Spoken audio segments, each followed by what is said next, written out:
À la dernière minute, l'Hôtel de Ville vient de prendre une décision reportant la marche de l'opposition pour le 18 mai. Nous allons certainement avoir les réactions de l'opposition. Et là, nous avons Madame Moutouti. Bienvenue. Bienvenue. Merci David. Déçu? Bon, pas très déçu parce que nous maintenons la marche du 13 mai. Vous maintenez la marche? Bien sûr, nous la maintenons parce que nous sommes dans un régime d'information et non dans un régime d'autorisation. Mais vous ne serez pas protégé là? Mais écoutez, si le gouvernement a pu protéger la population qui avait été payée pour participer à cette grosse blague qui s'est passée au Stade des Martyrs, je pense que le gouvernement peut faire de même pour une population qui ne fait que revendiquer ses droits. Nous sommes aujourd'hui en train de vivre une forme de dictature qui ne dit pas son nom. Donc l'opposition maintient la marche du 13 mai. Nous allons marcher, nous allons dénoncer cette forme de dictature et mais nous allons réclamer ce que... Mais vous ne voyez pas que vous risquez d'être gazé? On peut vous gazer. Le général Silvano Kasongo va déployer des policiers et puis ce sera très compliqué pour vous. Non mais écoutez, si le gouvernement décide de gazer la population, ça sera un défi, il va défier la Constitution. Et si le gouvernement décide de défier la Constitution, nous allons également défier l'État.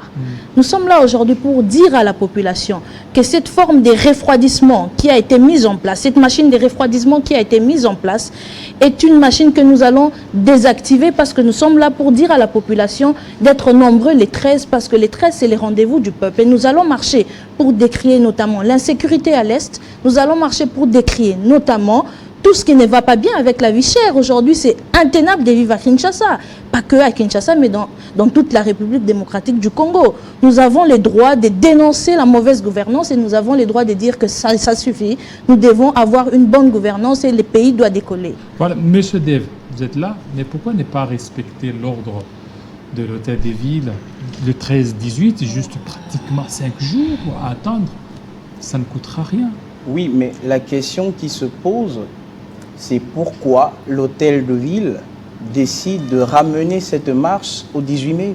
L'Hôtel de Ville a évoqué des raisons, pour des raisons sécuritaires. Oui, mais justement... Et l'armée devrait s'entraîner. Puis il y a d'autres Koulouna. Alors, pour éviter ça, voilà pourquoi ils ont pris cette décision. Non, mais la population devrait comprendre que tout n'est pas à cautionner. Parce que ça ne sera pas la première marche de l'opposition. Il y en a eu déjà 2. Et on a même reproché à l'opposition que nous sommes d'être une opposition docile. Parce que nous avons marché sans causer des désordres.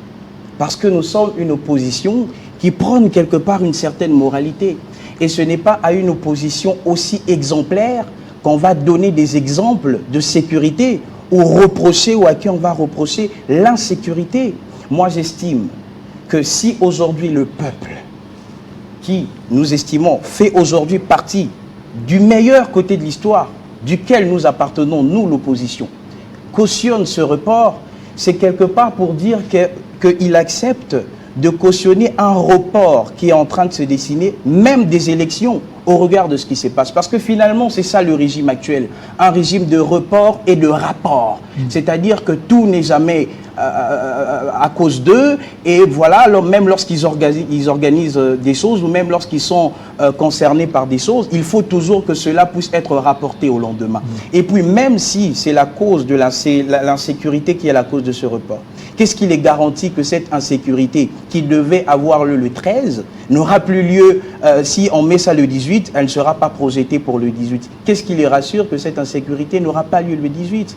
Ce qui veut dire qu'en vrai, ce n'est pas une raison valable pour pouvoir reporter une marche. Pour nous, nous estimons que c'est simplement une stratégie de refroidissement de l'opposition, pour que l'opposition recule et n'y aille plus. Madame Moutouti, oui. Les raisons évoquées. L'armée devrait s'entraîner parce qu'il y a des tueries à Kwamout. Il faut que l'armée s'entraîne pour un peu dissuader ceux qui sont là. Et qu'il y aurait d'autres mouvements, ou d'autres mouvements politiques aussi qui ont organisé la marche toujours le même jour. Alors vous ne voyez pas que... Alors l'Hôtel des Villes ne veut pas qu'il y ait affrontement. Cher David Kilolo, mais écoutez, ce qui se passe à Kwamout, ce n'est pas une actualité. J'ai envie de dire que c'est quelque chose qui date. Il y a des désordres à Kwamout, ça fait très longtemps. Bon, parce que, et même des tueries, même au niveau des Menkao. Alors, Oui, mais l'hôtel de ville a jugé bon de ne pas d'abord autoriser parce que la ville, il faut qu'elle soit vous sous voulez me contrôle. dire que lorsqu'il y a eu cette grosse blague au sein du stade des martyrs, Grosse blague. oui, c'est une grosse blague parce que nous avons vu que des gens avaient été payés pour remplir les stades. Vous, si vous Mais avez dites-moi, payé vos militants. nous n'avons pas besoin de payer parce que les gens sont conscients. Ce qui se passe à Kouamoun s'est passé quand il y avait eu cette mobilisation au stade.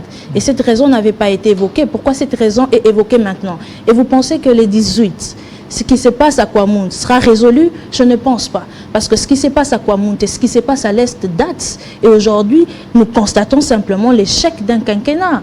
Et le gouvernement doit prendre ses responsabilités pour sécuriser la marche du 13 parce que l'opposition s'engage à maintenir cette date et nous allons marcher parce que les 13, c'est les rendez-vous du peuple. Alors, vous ne voyez pas que c'est à vos risques et périls? Parce qu'ils ont déjà interdit, ils ont refusé. Si vous voulez faire tête dure, ça risque certainement de se retourner contre vous et ça risque de devenir une grande défaite, un grand échec pour l'opposition. Mais vivre à Kinshasa et en RDC en général, aujourd'hui, c'est question des vies et des morts. Et quand on parle des vies et des morts, ben, ça doit pas être...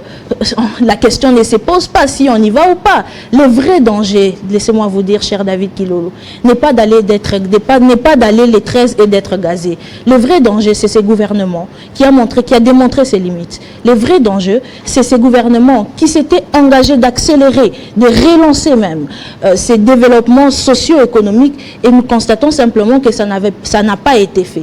Voilà pourquoi le peuple va répondre à ces rendez-vous du 13 mai et nous allons mobiliser, nous continuerons à mobiliser et le peuple ne va pas se décourager et cette machine de refroidissement qui a été activée sera désactivée parce que le peuple est conscient que ce gouvernement a simplement atteint ses limites. Donc c'est une manière de refroidir tous les efforts que vous aviez fournis. Mais bien sûr, c'est une façon de décourager les peuples parce qu'aujourd'hui l'opposition fait peur, on doit se le dire. Nous faisons peur parce que toute une machine a été mise en place pour conscientiser les peuples congolais. Nous n'avons pas payé. Nous avons simplement rappelé au peuple congolais les conditions dans lesquelles il vit. Katumbi, parce qu'on voit Katumbi est un opérateur économique qui est là, qui leur aurait donné l'argent. Monsieur Dave, vous êtes là. Et Katumbi, vous aurez quand même mobilisé avec des billets des banques. Ça, c'est ce qui se raconte. Mais écoutez, avec la vie ou avec ce que fait l'opposition actuellement, tout est bon à raconter pour désacraliser l'image qu'elle est censée donner au peuple congolais. Parce que la cause est noble et la cause terrifie. Comme Madame Nadège l'a dit, nous ne sommes pas des partisans qui allons, grâce à des billets de banque, pour aller réclamer justement les choses qui sont en train de se passer, et justement qui nous privent de ce billet de banque. Parce que le peuple congolais manque ce billet de banque. Et le peuple congolais sait que même s'il a un billet de banque aujourd'hui pour aller manifester d'une quelconque manière pour l'opposition, ce n'est pas ce billet de banque qui va le nourrir le lendemain.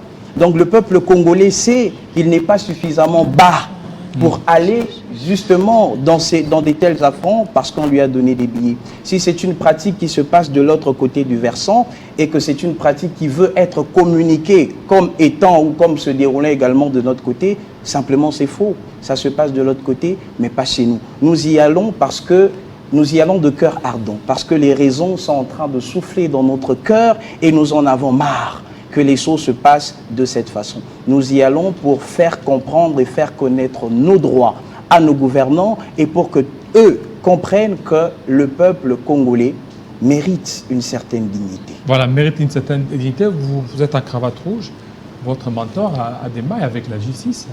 Et tout ça, ça ne vous met pas un peu mal à l'aise, sachant qu'il risque d'être déclassé à la course présidentielle? Oui, mais écoutez, là nous entrons dans un domaine du droit et le droit a ses règles. Aujourd'hui, nous savons ce qui se passe, c'est que et la Cour constitutionnelle et la Cour de cassation se sont déclarées incompétentes à juger M. Matata Ponyo. Et c'est sur base des règles qui sont établies.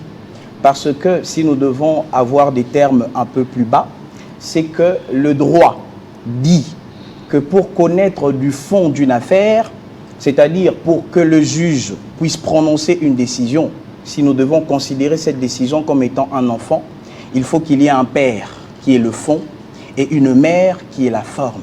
Si le père est là, le fond, et que la forme n'est pas là, la mère, il n'y a pas d'enfant. C'est le droit qui le dit, pour des raisons de paix sociale. Et donc, M. Matata, au regard des aspects de forme, parce que la question de compétence est une question de forme en droit. Puisque cet aspect de forme fait défaut, M. Matata ne peut pas être jugé, que ce soit par la Cour constitutionnelle, ni par la Cour de cassation. Alors, si ceux qui l'accusent estiment véritablement qu'ils devraient, je ne sais pas moi, de quelque manière être punis parce qu'ils ont des éléments, mais qu'ils les balancent même dans les réseaux sociaux. Parce que nous avons vu, par exemple pour le procès Kamere, ou même lorsqu'il y a des dossiers qui sont très importants, des dossiers qui sont censés être confidentiels des institutions de la République, nous les voyons des fois fuiter dans les réseaux comme ça. Mais si vous pensiez vraiment que ces gens avaient des preuves tangibles contre Matata, ces preuves n'auraient pas circulé dans les réseaux. C'est parce que ces preuves, il n'y en a même pas. Donc on veut l'écarter. Tout simplement. Voilà, la cherté de la vie, la réforme du fichier électoral, ce sont des revendications qui sont là, qui poussent certainement le pouvoir. Si le pouvoir veut tenir compte de ça, il y aura glissement. Donc vous êtes en train de marcher pour qu'il y ait glissement. Non, écoutez, cher David Kilolo, nous marchons tout d'abord parce que la vie est insupportable. Vous savez, il est important de contextualiser. La RDC, c'est un pays qui regorge des ressources naturelles exceptionnelles. Nous avons 80 millions d'hectares de terres arables. Nous pouvons nourrir les Congolais. Nous avons une végétation qui peut soutenir, qui peut supporter 40 millions de têtes de vaches. Nous pouvons nourrir les Congolais. Nous avons des ressources telles que si aujourd'hui la machine à production, la machine à produire est mise à son maximum, nous pouvons nourrir près de 2 milliards de personnes dans le monde. Pourtant, nous sommes incapables de nourrir 100 millions de Congolais. C'est une aberration. Aujourd'hui, la vie est insupportable. Nous demandons au gouvernement, parce que ça sera ça la raison du rendez-vous du 13, que les pouvoirs d'achat des Congolais puissent être revus, que le revenu par habitant des Congolais puisse être revu. Nous voulons avoir accès à une éducation qualitative, pas qu'une éducation gratuite. Toutes ces choses sur lesquelles le gouvernement s'était engagé, ne les a pas respectées. Nous serons là les 13 pour rappeler aussi au gouvernement, à ces régimes qui a fait le choix d'être du bon côté de la table, parce qu'ils disent qu'ils sont du bon côté de l'histoire, mais nous savons tous qu'ils sont du bon côté de la table. Ces régimes qui a fait le choix d'être du bon côté de la table, que la dignité du peuple congolais est indiscutable et que l'engagement qu'ils avaient pris d'accélérer les processus de reconstruction et de relance économique doit se matérialiser, sinon ils doivent plier bagage. Voilà, ils doivent plier bagage. Ça, c'est votre dernier mot. Monsieur Dave, votre mot. Notre dernier mot, qui ne sera vraisemblablement pas le dernier, il ne sera pas le dernier. Oui, le peuple, justement, doit continuer à prononcer ces mots contre ce gouvernement qui nous plonge dans des mots MAUX qui sont tout simplement étreignants. C'est que rien ne devrait ralentir le peuple pour qu'il puisse se prononcer, pour qu'ils puissent faire savoir à ceux qui les dirigent que le pouvoir qu'ils exercent est censé être anthropocentrique. C'est-à-dire que le pouvoir qu'ils exercent est censé être à l'avantage de ce peuple-là. Et que si ce n'est pas un pouvoir qui est exercé ni par le peuple, ni pour le peuple, c'est qu'il n'est pas démocratique. Et donc le peuple doit manifester son intérêt. Voilà, merci beaucoup. Donc la fois passée, le jeudi passé, on devait certainement vous avoir, mais il y a eu un contretemps. Je pense que je vous ai eu. Voilà. Alors, nous continuons. On va parler de Tanganyika tout de suite.